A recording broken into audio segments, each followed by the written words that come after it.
Now, after we identify market penetration, market development, product or services development, or diversification, which is strategy, just remember, any strategy you want to select, you must go back to your analysis. Is it suitable or not? You must identify cost benefit, cost implication. Do the budget require or not? So all these things you have to make it into consideration. Now, second thing is to have to identify your competitive strategy.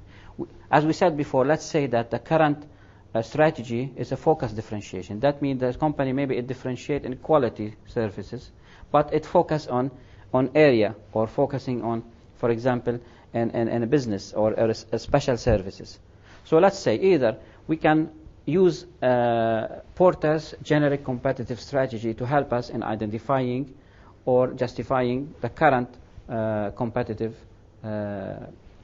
strategy. So as we said before, there are three levels of strategy: corporate level, business unit level, and functional level. So now we are talking about a company as a business unit level. So in the business unit level, every company has to develop a competitive strategy which help the company to compete against its competitors and to sustain its competitive advantage in the market.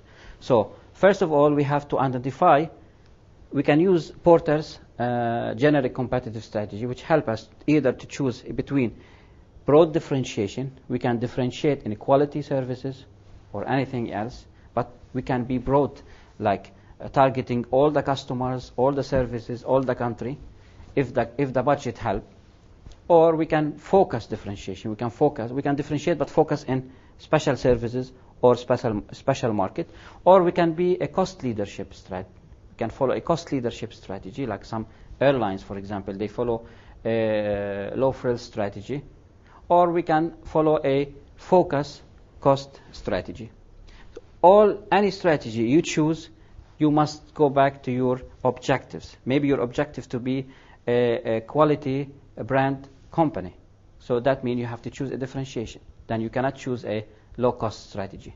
So your chosen strategy must be in line with your analysis. Now the strategy has been identified. We identified the market growth option strategy, which is either market penetration, market development, product development, or services development, diversification. And we identified competitive strategy, either focus differentiation or broad differentiation, or low-cost strategy or broad strategy or focus strategy.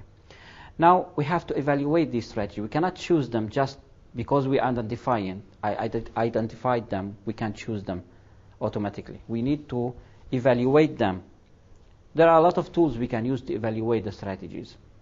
One of these tools called SAF analysis. SAF means, let's say, for example, market penetration. Is it suitable with the objectives or not? Maybe the objectives are not required from us, this kind of strategy. Or diversification. Maybe the objectives are not stakeholders, maybe the owners, they doesn't want to do a diversification. So first of all, even though we find that the current identified strategy, we can consider it is suitable, but first of all we have to evaluate it.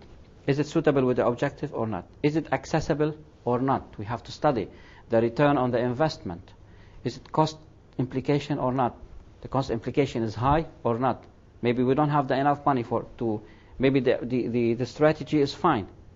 The resources, some of the resources, we have it.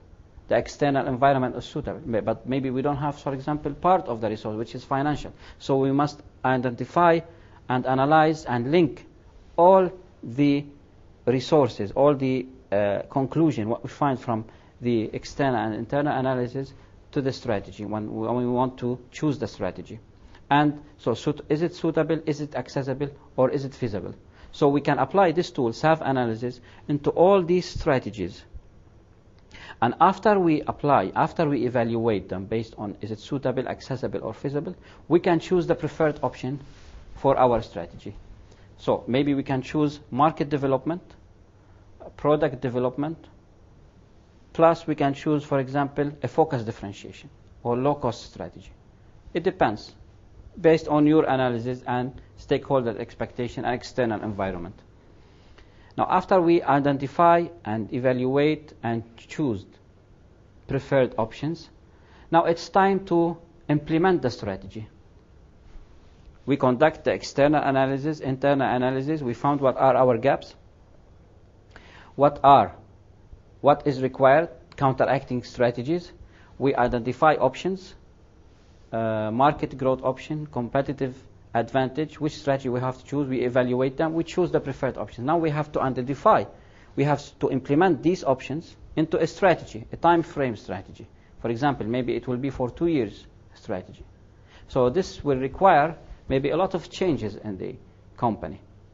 Now, maybe you require a structural change. You have to now deploy the resources. Maybe you have to change the structure of the company. There must be some what we call strategic change in the company. So how can you manage these changes? Let's say you require, for example, some changes in some departments, some positions. So there will be a resistance to change from some people. So how can you handle these changes? This is any strategy. If to be successfully implemented, you must understand that you need to handle the changes and the resistance to change among the staff. So before implementing the strategy, you have to manage strategic change. Also, there are a lot of tools to be used to how to manage the strategic change.